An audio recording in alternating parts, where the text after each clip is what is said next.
Open up your Bibles, if you would, to First Kings. First Kings chapter 19. Now, if you're still learning your way around the Bible's got two sections, the Old Testament and the New Testament.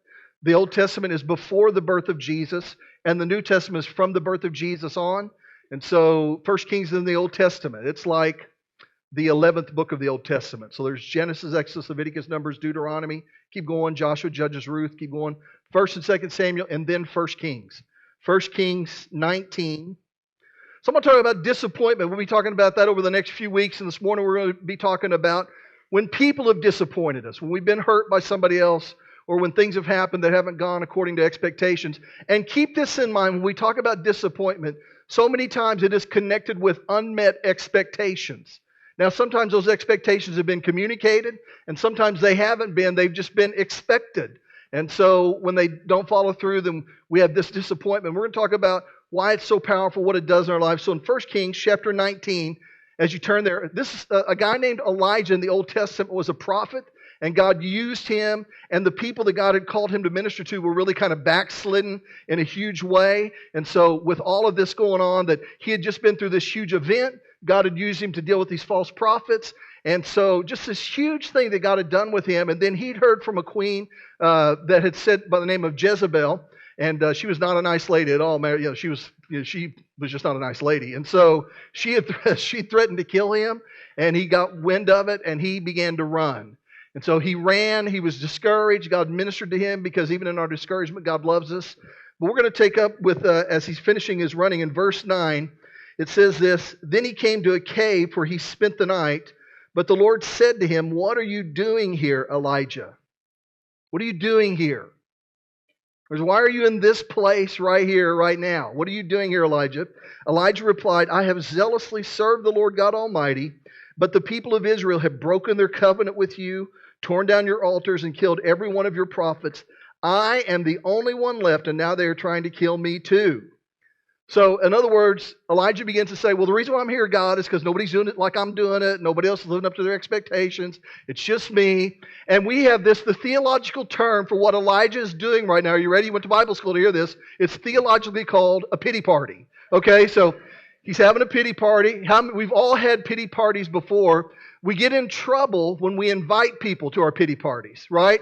You send out an invitation. Hey, I'm having a pity party. If you could please come over here and hear about everybody that's disappointed me, and we'll party together. And maybe, if we're lucky, the same people that have disappointed me have disappointed you too.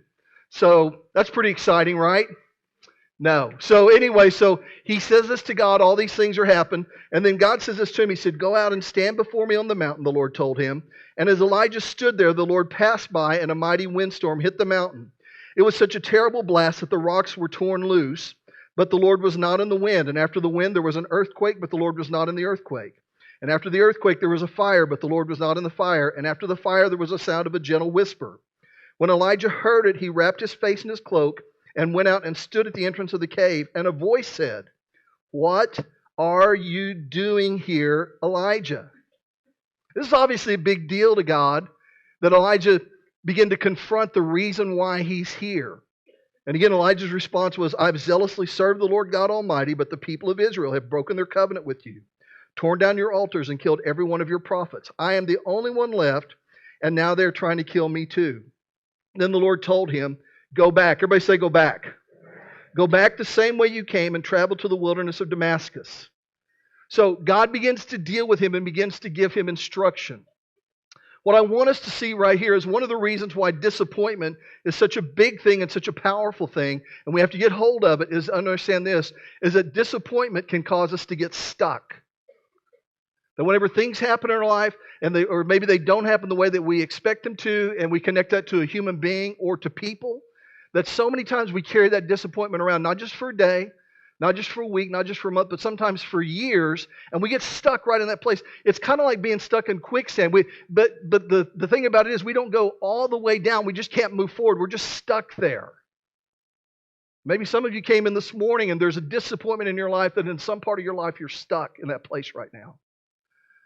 I've shared my story with you that I was brought up at home where we went to church Sunday we went to Sunday school like you do Monday school. It was just a part of who we were. And so my mom and dad went, and how when I was little that my dad's story was he served. He served, he cleaned the church. he taught Sunday school class. He was just a part of everything. And he was really good friends with the pastor and the denomination that was there, that they came and removed the pastor, and he felt like that he was really treated unjustly, and it was his friend. And my dad, he held on to that disappointment. And for the rest of his life, he was never the same. He still went to church. He still loved God. And yet he let that disappointment affect the way that he was used in God's work and in God's plan. Hey, some of you, man, you're carrying around disappointments from churches. Things that they should have done, but in their immaturity and their brokenness and them, like all of us, needing to grow, that it created a thing in you that causes disappointment because what you expected to take place didn't take place. Maybe that's taking place for you in a relationship. Maybe the people that should have done certain things that they haven't done it, and you've held on to that disappointment for years, and it's held you back. And I think it's interesting that God told him, he said, turn around and go back. In other words, sometimes the response that we have to give to that disappointment, instead of running from it, is to face it. To be able to have those conversations and be able to go to that place again. And so with Elijah, he had to do that, and the Lord had him go back the way that he came. Maybe it's not a church, maybe it's not a relationship, maybe it's a job. Maybe you feel like you were treated unfairly at the place you work, didn't get a promotion you should have gotten. Maybe just kind of life, just different people, maybe in your family, things have happened, people have let you down, things have taken place, you've kind of quit dreaming again, and you just kind of gone through the motions, you're just kind of on cruise control, and the thought of just doing something great, the thought of just moving forward, the thought of seeking God's plan, it's just totally escaped you because you've held on to disappointment. Disappointment is such a powerful thing. Things don't go the way we want them to. People don't do what we expect them to. We quit trusting. We quit trying. We quit caring. We don't want to take the risk of trusting, of trying, of caring again, because our fear is that somebody else will do this to me. Well, I want to encourage you, because the truth of the matter is, it's not that somebody else will do this to you. They might do this to you. Somebody else will do this to you. You're trying to get me not to be disappointed by telling me that? Well, yeah, but then the lie is that if you don't do anything, you'll never be disappointed again. That's the lie. The truth of the matter is that God told Elijah to go back, not because he knew there wouldn't be times he would face disappointment again, but he knew that as long as he was stuck here, that he was going to miss out on what God's plan for him was and the things that God had called him to do. And if you've been carrying around disappointment for years, what have you missed out on? What does it cause you to not experience? What things have you not been a part of that would be so much a part of your story right now?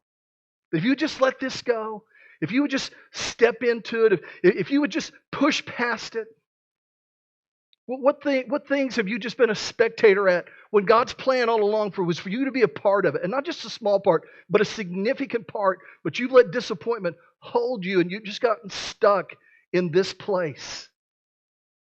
And maybe even just like Elijah this morning, if you'll listen, there'll be this God thought, it'll be the Spirit of God on the inside of you saying this. What are you doing here? What are you doing still stuck?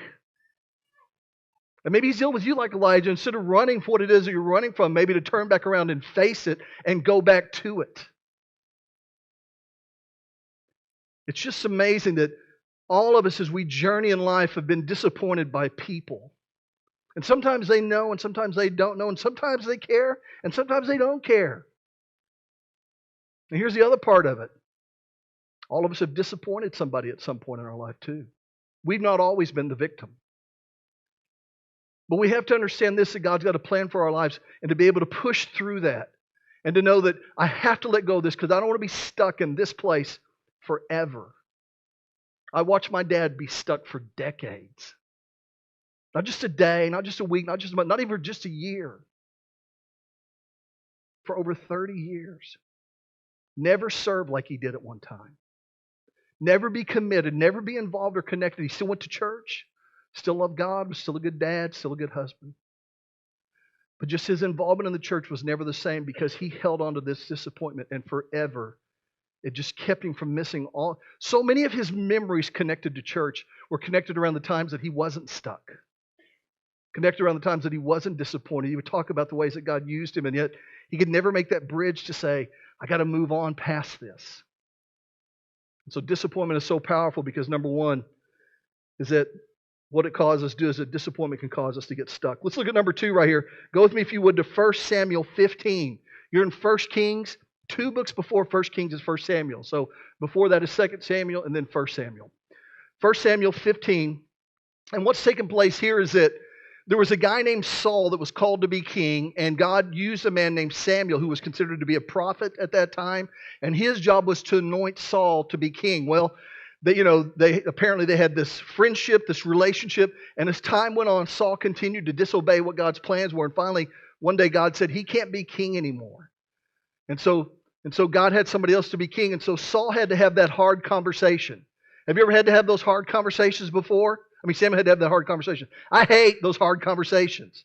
I've said before, Lord, can you just speak to him? And he's like, I'm speaking to him through you. And I'm like, no, that's not what I mean. What I mean is, can you have somebody else talk to him? He's like, no. And so Samuel had to have one of those hard conversations. And you can tell by his response here that it wasn't like he was happy about it. It wasn't like this was his thing. So it says that after he had that conversation in 15, verse 34 and 35, it says, then Samuel went home to Ramah, and Saul returned to his house at Gibeah of Saul. Samuel never went to meet with Saul again. Everybody say never. So in other words, that this friendship, this relationship, this connection that was there, it never happened again. And it wasn't because of death. It never happened again. And then it says this. He said, never went to meet with Saul again, but he mourned constantly for him. And the Lord was sorry that he'd ever made Saul king of Israel. And so, in other words, in this, Samuel mourned for him. There was a grief that took place because this friendship that he once had, this relationship that he once had, that it was not there anymore. And it wasn't lost because of death. That's a different type of grief. It was a grief of, we used to be friends, we used to journey together, and for whatever reason, you're not in my life anymore. That's like really painful, isn't it? To have people that we've journeyed with, been a part of our lives, that we no longer journey with them. In the next chapter, in the very first verse, it says this, now the Lord said to Samuel, you have mourned long enough for Saul. I have rejected him as king of Israel, so fill your flask with olive oil and go to Bethlehem. Find a man named Jesse who lives there, for I have selected one of his sons to be my king. And just like we said in the last point, that we can get stuck there, here's the thing that we have to realize, is that God was dealing with Samuel. He's like, look, if you're going to move forward, you got to let go. Now, I'm sure that everybody's life, you have these things like this. I will tell you that as a pastor, that I know this, that very seldom does God call people to be at one church for their whole life. I mean, I haven't been at the same church my whole life. And I understand also that sometimes God nudges people on the shoulder and he says, hey, look, I know you've been here, but I have something else for you. And people have come and had those conversations, and they've done it right, and it's the right way to do it. And even then, even though it's right, and even though I know God does that, it can still be painful. But it's easier to get past that pain than sometimes people just disappear, and you're like, oh man, I love them, where'd they go? And you find out maybe they're not going to church anymore or whatever. And there's just this grief, and I can't tell you how many times that I've had the Lord kind of nudge me with those God thoughts when he's like, you've grieved about this long enough. You have to move on. And one of the reasons why we get stuck is because we never get past grieving. What if the truth of the matter is maybe that person's no longer in your life because their part in your story is finished? What if their leaving signifies God doing something different in them and in you? I mean, just because God's doing it doesn't mean it's always going to be painless, right? I mean, there's sometimes that he deals with us and things take place, and even though it's him doing it, that there's still this pain that's connected with it. And so he was instructing Samuel here. He's like, you've grieved long enough. Now again, I'm not referring to death here. I'm referring to that separation of people in our world. That sometimes when they're no longer a part of our story, to just understand they're no longer a part of our story. And that in order for us to move forward, we have to let go. It's just so easy to hang on to that disappointment, to hang on to that moment, to hang on to the what ifs, and to hang on to the, just keep longing and looking, when the truth of the matter is that there are times where God's just like, I want to take you in a different direction. I want to take you in a different place. I don't want you to raise your hand, but maybe this is you. I know that in here today that there are people sitting in here, that some of you, that you deal with a grief because of friendships lost, because of partnerships that are no more. And it didn't end the way that you wanted it to. It didn't turn out the way that you wanted it to. And so it's created a pain. And you just haven't turned loose of it, so it's held you in place. It's one of the reasons why we get stuck in disappointment. It's one of the reasons why we get stuck in that unmet expectation. Maybe just like he did with Samuel, maybe he wants to speak to your heart this morning and say this to you. You've grieved long enough. You've grieved long enough. I have something else for you. And maybe he has something else for them as well. But regardless, how long will you grieve about this? Now, let me say this. I'm not making light of your pain. I'm not up here harshly saying, well, you just need to get over it. That's not what I'm saying. Because I know your pain is real. The grief is real. The mourning is real. But there comes a point where we have to get up and we have to move past it.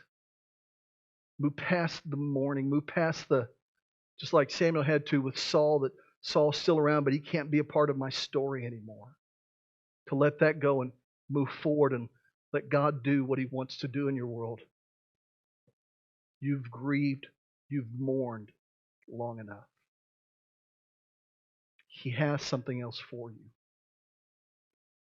Number 2 is this. Know that you have to let go to move on. You have to let go to move on. You just can't hang on to this forever. It'll cause you to get stuck. You'll miss out. And like we said in the first point, the disappointment can cause you to get stuck. But one of the reasons is because we hang on to that lost relationship, that lost friendship, that lost partnership, that lost thing, when God's like, I need you to let go of this. He did it with Samuel. I mean, Samuel was a guy that knew the voice of God since he was a kid. As a child, God was speaking to him, and even he was subject to the fact of grieving over this lost friendship. You've mourned long enough. I've had the Lord do that to me, and God thought so many times, you've mourned about this long enough. And there's times He's had to remind me that they're not mine. They're not mine. I have to trust Him. I have to trust Him with them. So number 2 is this.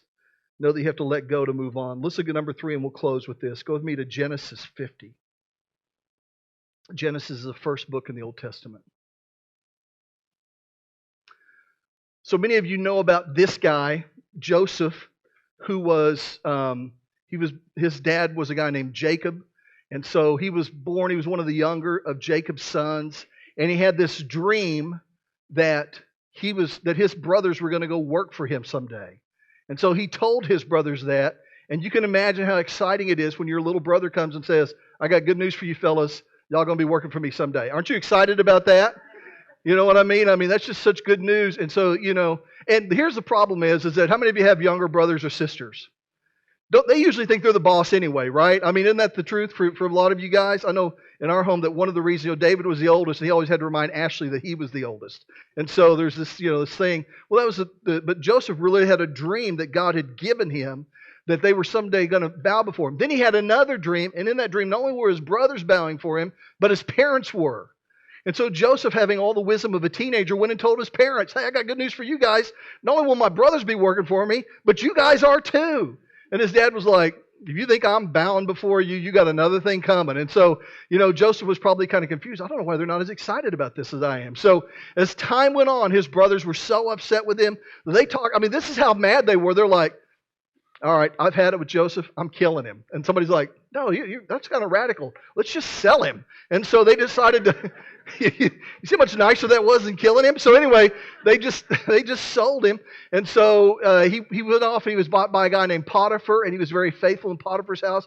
But Potiphar had a wife, and the technical term for her is that she was crazy. And so she pursued him and made some false accusations against him, and he ended up in prison because Potiphar was very powerfully positioned politically.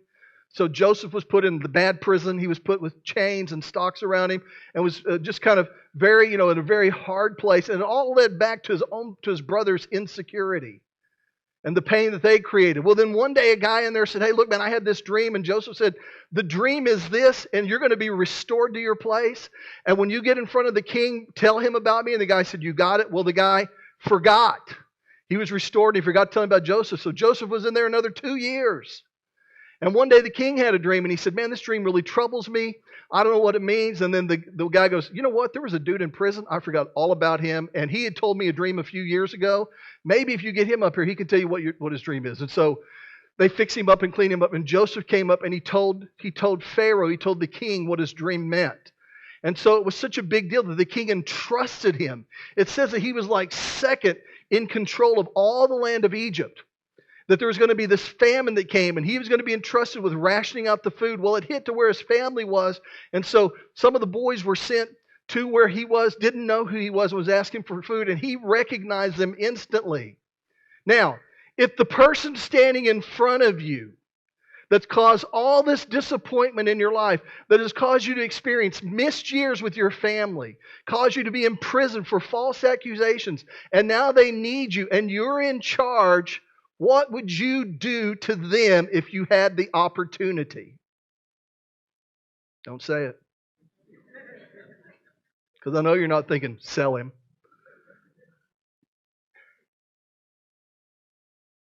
Joseph's destiny was connected to forgiving him because one of the boys in there was a guy named Judah, and that's the tribe that Jesus descended from. And so before he could be trusted with position, he had to be trusted to forgive. And so his brothers were standing in front of him. He recognized them. They didn't recognize him. And as the story went on, little by little, he began to reveal himself. And his heart was just overcome by everything that had taken place. And he loved them. And he said, "Go get my dad. Go get my mom. Bring the family here, and I'll take care of you." And so for years, he took care of them. Then their father passed away. And the boys got afraid. They're like, "You know what? The thing that kept him from killing us was Dad." And so they sent this message to him. Genesis 50, verse 16. Says, so they sent this message to Joseph, and they said, "Before your father died, he instructed us to say to you." So in other words, Joseph, we know Dad's dead, and you don't know about this conversation, but he told us, and he really wanted us to tell you, even though he didn't tell you personally. I mean, I wonder what that's like. I know he didn't tell you, but he wanted us to tell you, and this was the instruction he gave us. "Please forgive your brothers for the great wrong they did to you, for their sin in treating you so cruelly. So we, the servants of the God of your father, beg you to forgive our sin." When Joseph received the message, he broke down and wept. Then his brothers came and threw themselves down before Joseph. "Look, we are your slaves," they said. But Joseph replied, "Don't be afraid of me. Am I God that I can punish you?" Listen to this. "You intended to harm me." So he's talking to his brothers. "You intended to harm me." They were purposefully hurting him. And for any of you that are caught in the snares of disappointment by people that have wounded you, and some of them may have been on purpose, what are you going to do with that? What have you been doing with that? You intended to harm me, but God intended it all for good. He brought me to this position so I could save the lives of many people. Continuing to hang on to that disappointment means that you're placing your confidence in who they are and what they've done. And the fact that we hold on to that means that this whole time up to this point, we've placed our confidence in who they are and what they've done. And so it's caused us to get stuck right where we are because the wound they gave us was real. The disappointment that we've carried is real. You say, why didn't Joseph just stay in prison? Because he didn't put his confidence in who they are and what they've done. He had more faith in who God is and what He wants to do. Letting go means I have more faith in who God is and what He wants to do for me than I have in who they are and what they've done to me. Where's your confidence at? And again, I know that some of you may not be in this place, but for some of you, you've been carrying around disappointment for a while, and for whatever reason, it's held you back. That optimism you have, for some of you, you've become cynical, critical. That there's not that thing in you anymore that steps out in faith. Because what if you get hurt again? What if you get disappointed again? What if they don't keep their promise? And imagine Joseph. I mean, first it was his brothers, then it was his boss, then it was his fellow prisoner. One relationship after another that he could have held on and said, that's it. That's the last time that I help anybody. That's the last time that I invest in somebody else's dream. That's the last time that I interpret what somebody else is doing in somebody else's life. Because every time I've done it, it's come back to bite me. And the very people that God had spoken to me about in those dreams, the very people that God has used me to help and turn their situation around, those are the same people that have hurt me and disappointed me. And for some of you, that's not just Joseph's story, that's yours. So you're like, I'm not helping anybody again. I'm not doing anything for anybody again. You know, on a regular basis, because our vision is to be relentlessly good, we have people come into the church that need help. And I know this, that there are times where we're helping people and just you have a sense on the inside of you that you're just being worked. There's work in you. And we want to be led by the Spirit of God when we do those things and be wise and that type of thing. But I've come to this conclusion. I would rather be taken advantage of by people that we don't need to help than to not help people that we should help. That if we're going to miss it, I'd rather us be too good to people that don't deserve it than to miss opportunities of people that God has sent across our path. And so just like Jesus, you got to be willing to be hurt. You got to be willing to be disappointed. You got to be willing for people in their own brokenness, in their own maturity, to not come through sometimes, to not follow through on what they were supposed to do. That yes, they made this promise. Yes, they said this, but they didn't do it. Instead of pulling back, instead of running from it, maybe God's message is the same that He told Elijah, and that is, it's time you face this. It's time that you turn back around, and instead of everywhere you go, the minute it shows up, you run. The minute the first sign of what's happened to you before shows up, you're out of here, as opposed to planting your feet firmly and saying, I'm not running this time. I'm standing and I'm facing, because this is what God has called me to do. This is the thing that He's called me to do. This is a place He's called me to be. And to be able to do that. And then at some point, to turn loose of that grief. Quit mourning about that relationship, about that situation where that person disappointed you, where they didn't do what they said they were going to do, or the thing that they just naturally should have done, they didn't do. And they've created pain in your life, that you've mourned about that long enough. And you can see the outcome of Joseph, that after his family, after his boss, after his fellow sufferer disappointed him, that his confidence was still in God and what He could do. Letting go means I have more faith in who God is and what He wants to do for me than I have in who they are and what they've done to me. Letting go of disappointment means at this moment, you put your confidence back in God and His plan for you. You trust Him with that. Even with your wounds. Let's do this. I want you to bow your heads and close your eyes for just a minute. And I want us to spend just a moment with God. And maybe this is you. Maybe you came in here and you're dealing with disappointment right now. And let me just say this too, that sometimes by turning loose, by quitting to mourn, it doesn't mean that you've given up. It doesn't mean you're walking away. What it could mean is that God needs you to kind of step out of the way so that He can do a